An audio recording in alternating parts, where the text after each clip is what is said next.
Información precisa, completa, veraz, objetiva e independiente. Directo a tu pantalla. Voz de América en RCR 750.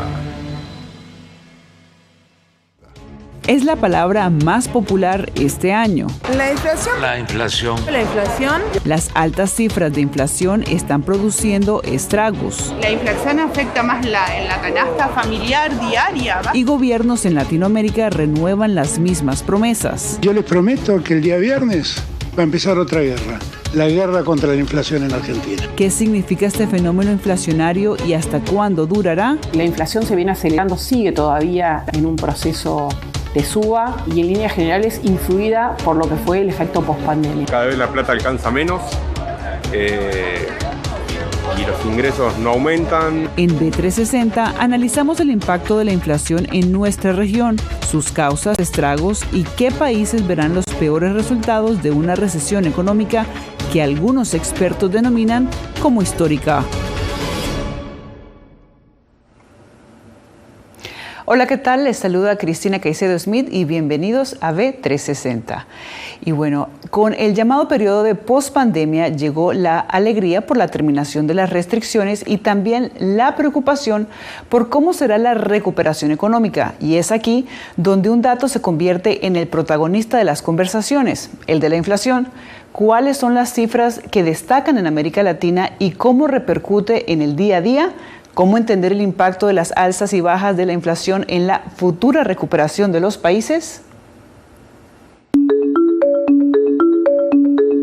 La inflación. La inflación. La inflación. La inflación. La inflación. Y hay inflación. La inflación. La inflación en Argentina. Esta parece ser la palabra que retumba en calles, hogares, oficinas y hasta despachos gubernamentales de todo el mundo, pero sobre todo aquí, en América Latina. Las altas cifras de inflación están produciendo estragos, sobre todo por la incesante subida de precios que impacta cada vez más en la cantidad de dinero en los bolsillos. La inflación afecta más en la canasta familiar diaria, básica. Yo creo que la inflación nos afecta más en todo lo que es alimentación. La heladera te dice cómo está todo. La comida está carísima. La pospandemia ha derivado en una crisis que elevó los índices de precios a niveles récord.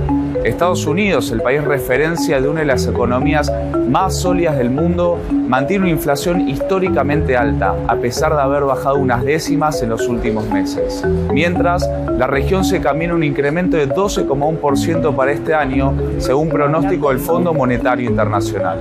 Y ante estas cifras, los gobiernos renuevan las mismas promesas. Podemos cerrar filas, trabajar de común acuerdo para controlar la inflación en Estados Unidos y en México. Y yo les prometo que el día viernes va a empezar otra guerra.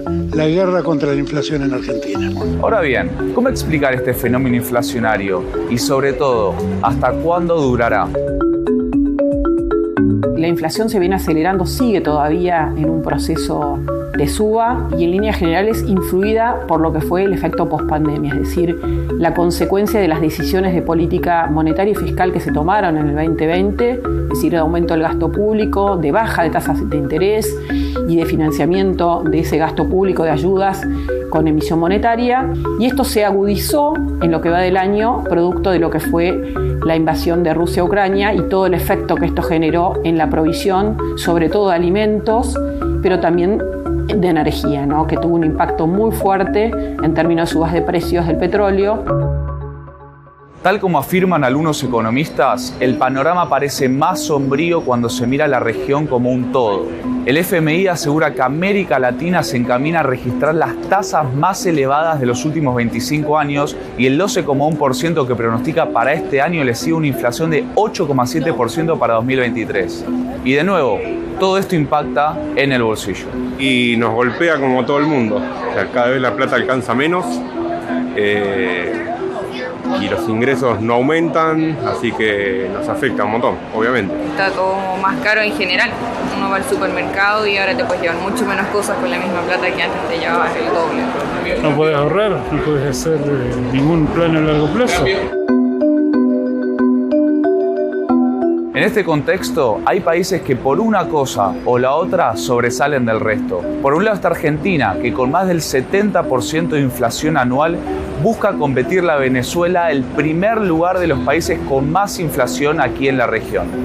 En los primeros meses del año, desde el punto de vista fiscal, el gasto público aumentó muy fuerte, los ingresos aumentaron a un ritmo fuerte pero inferior y hubo de vuelta financiamiento monetario de ese déficit que agravó el problema que ya venía teniendo, y esto generó en la economía argentina un exceso de pesos que aceleró la inflación en una economía que además tiene restricciones, ¿no? También está Chile, que parecía tener niveles económicos cómodos, pero de repente algo cambió y tiene los mayores índices desde 1994.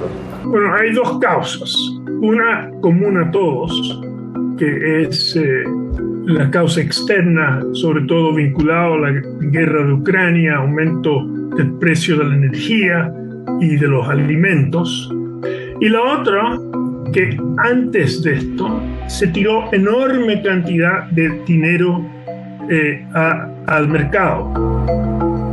Algo muy parecido le pasó a Paraguay, que pasó de una inflación de poco más de 1 punto en 2020 a más de 10 puntos este año. Paraguay yo creo que es un país ejemplar, a pesar de tener una producción de energía renovable, es altamente dependiente de combustibles fósiles y hace que el aumento de los precios del petróleo repercuta casi automáticamente en los precios internos, porque tiene un efecto multiplicador muy fuerte en todas las cadenas productivas. Venezuela, Perú, Cuba y otros tantos países de la región están en una situación similar o incluso peor. Pero hay una excepción, Bolivia, el único país que mantiene inalterable su inflación de precios. ¿Una fórmula mágica? Pese a que el mundo se encuentra atravesando un periodo inflacionario de grandes magnitudes, Bolivia, por el contrario, tiene la tasa de inflación más baja de Sudamérica. En Bolivia la inflación es baja gracias a los subsidios que hay al sector hidrocarburos, al sector alimentos y en particular al sector de pan, de harina. Las proyecciones no son buenas y el propio Fondo Monetario Internacional incluso advirtió sobre los riesgos de una estanflación, un estancamiento con inflación. Pero para que los consumidores dejen de preocuparse por las cifras, habrá que esperar que las promesas tengan efecto o que aparezcan soluciones mágicas que al día de hoy parecen no estar muy cerca. Gonzalo Báñez Villar, Voz de América, Buenos Aires, Argentina.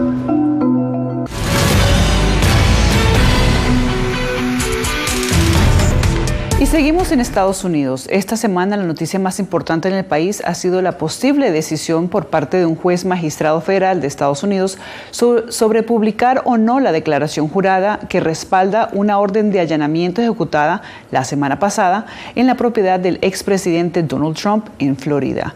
Celia Mendoza se encuentra en vivo con nosotros desde West Palm Beach, a las afueras de la Corte Federal. Celia, ¿qué ha pasado hasta el momento?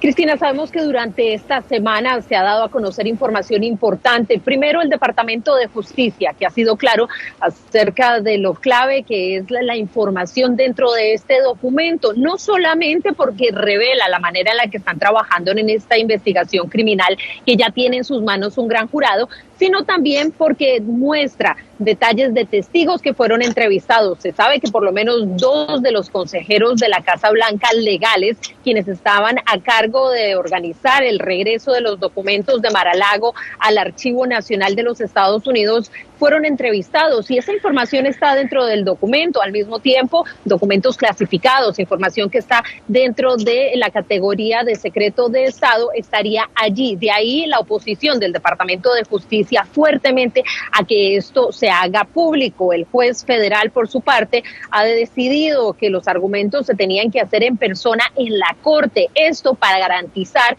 que podría escuchar a aquellos que piden que se haga público, manifestando que esto es un tema de acceso público, de transparencia al sistema judicial y algo fundamental allí. Ellos dicen que esta documentación tiene hechos significativos para la nación y que son históricos, y es ahí donde están buscando que esto se revele.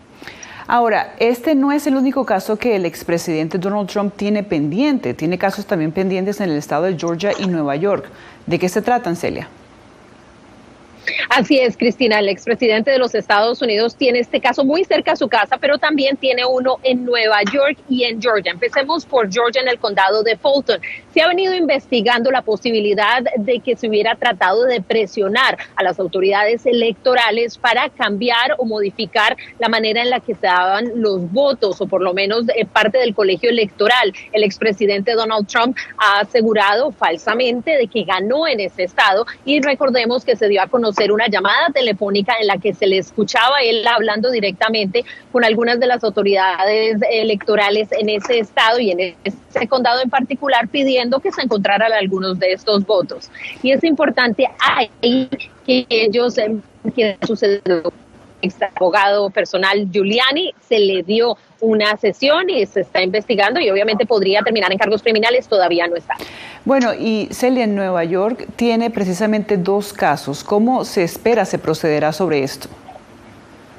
Cristina, hay un caso criminal y un caso que es civil. El criminal funciona esta semana con una petición que hizo el jefe de finanzas de la organización Trump, quien se declara culpable y podría colaborar contra la organización Trump, pero no contra Donald Trump. Él estaría sirviendo 5 meses por evasión de impuestos. Esto sería un cargo federal. La segunda es la civil, y en este caso Donald Trump se presentó en la corte y invocó la quinta enmienda, y allí no habría caso criminal, sino específicamente un caso civil. Muchísimas gracias, Celia Mendoza, desde West Palm Beach.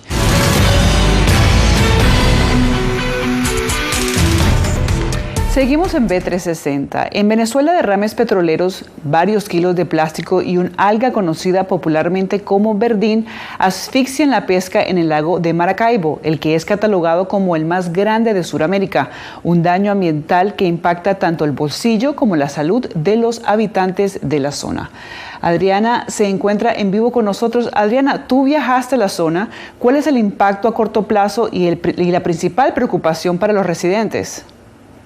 La principal preocupación es la económica, puesto que en este momento se está afectando la pesca por la cantidad de desperdicios que hay, tanto de plástico como de aceites y de petróleo, producto de la industria petrolera, porque hay que recordar que la cuenca del lago de Maracaibo es el lugar con mayor cantidad de crudo de este país, pero por lo pronto los ambientalistas advierten que están en peligro también las especies que allí viven.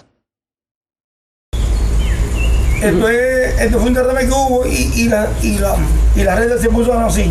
Con algo de lamento, Donald, un pescador de la zona, agita sus mallas para mostrar las huellas que dejan las continuas fugas de petróleo en el lago de Maracaibo, al occidente de Venezuela.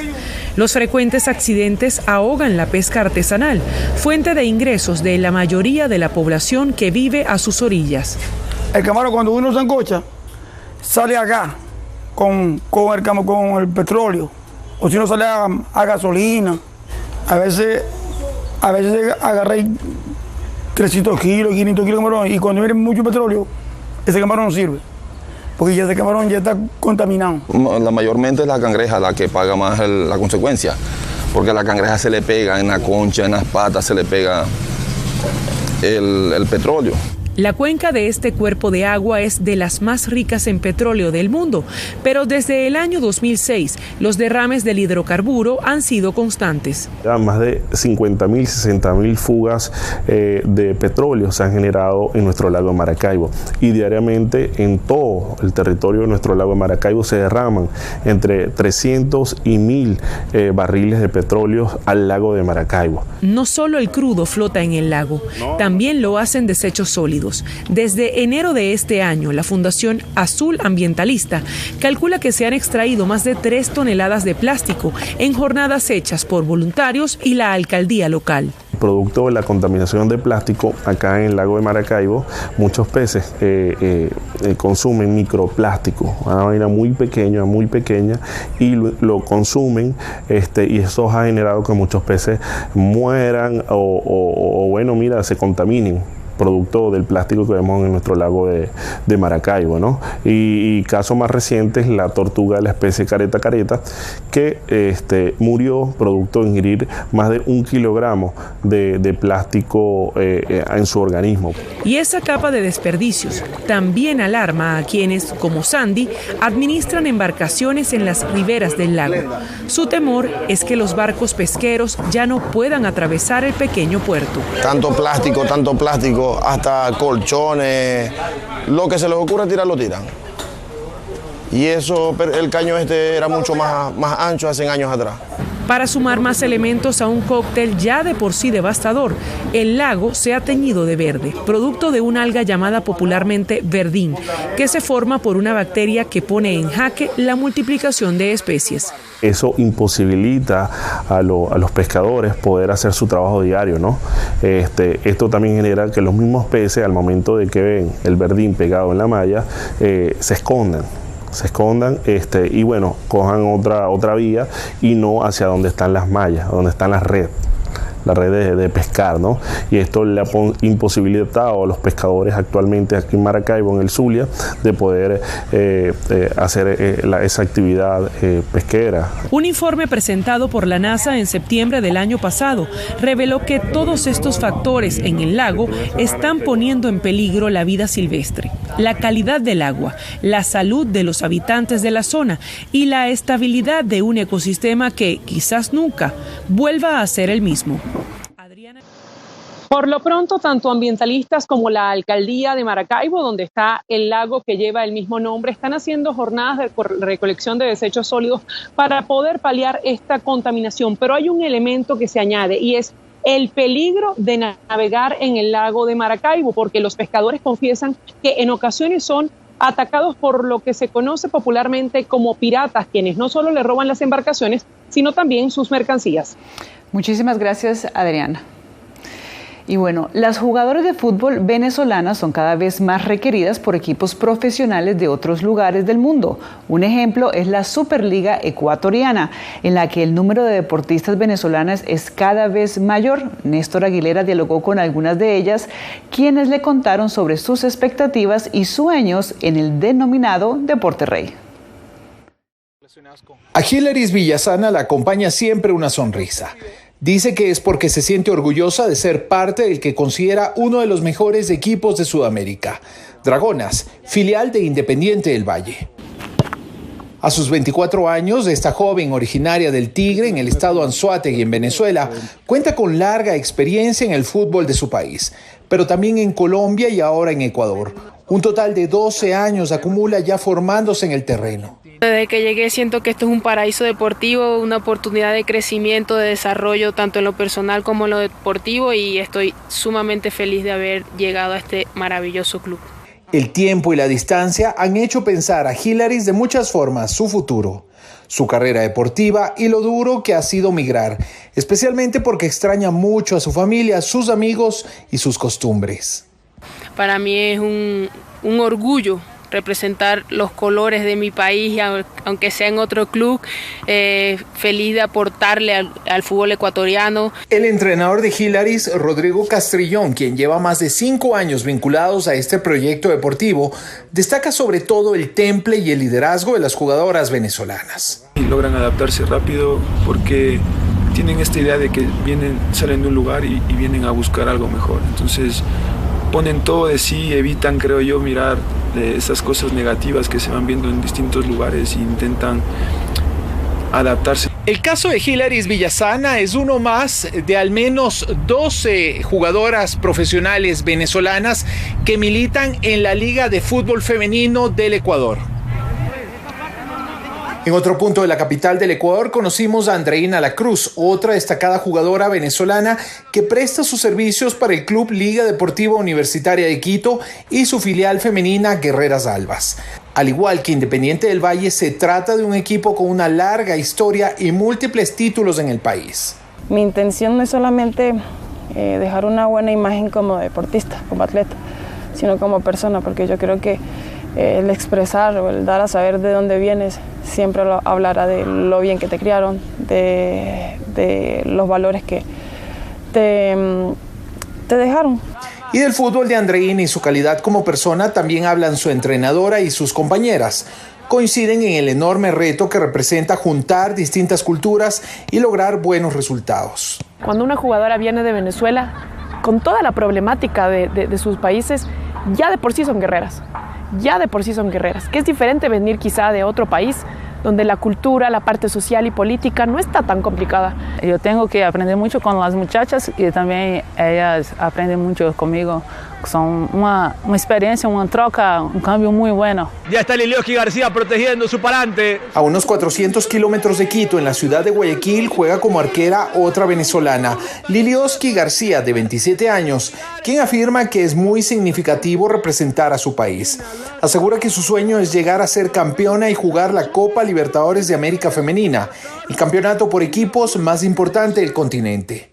Yo soy partidaria de que los sueños se cumplen, pero si uno lucha por ellos, nada es imposible, que todo se puede lograr, todo se puede alcanzar si uno se lo propone y trabaja para ello. Estas tres venezolanas, Hilaris, Andreína y Lilioski, si bien comparten una gran amistad, no olvidan que también son rivales deportivas, por lo que trabajan duro para dar todo de sí en los próximos días, cuando comienzan los playoffs que definirán al nuevo campeón de la Superliga Femenina del Ecuador, un título que podrá enfrentarlas en el campo, pero jamás en sus anhelos.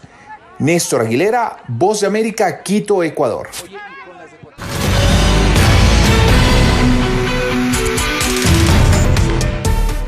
Estás viendo V360, una iniciativa que se nutre del pasado para cambiar el futuro. Les hablamos del buque Apolonia, en donde hace 3 o 4 siglos de vida y con la sola fuerza del viento recorre la bahía Hudson repartiendo mercancía de manera sostenible. Miel, setas, cereales o salsa picante son solo algunos de los manjares que están a bordo de este navío. Carolina Valladares nos cuenta.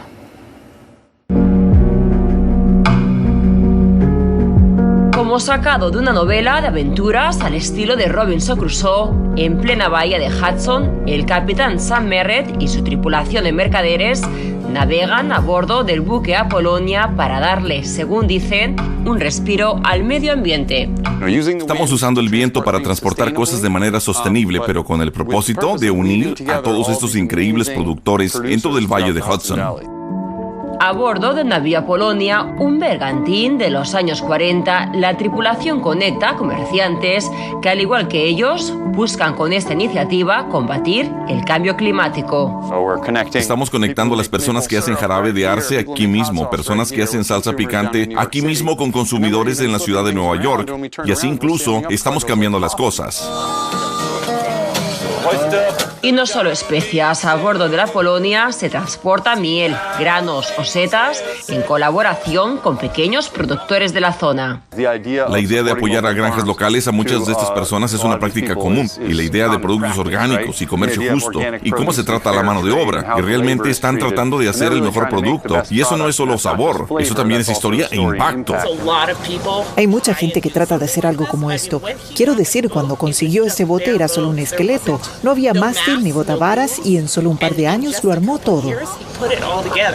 Construido en 1946, el Apolonia es un viejo navío a punto de cumplir los 76 años.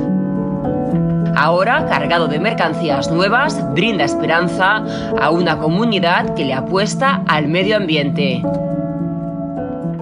Esto definitivamente es algo nuevo, porque recién comenzó el año pasado para hacer estas carreras desde Hudson, Nueva York, por el río Hudson, hasta aquí, hasta Brooklyn, Nueva York, y comunidades a lo largo del camino y mostrando a las personas que hay un camino a seguir en fletes y cargas sostenibles.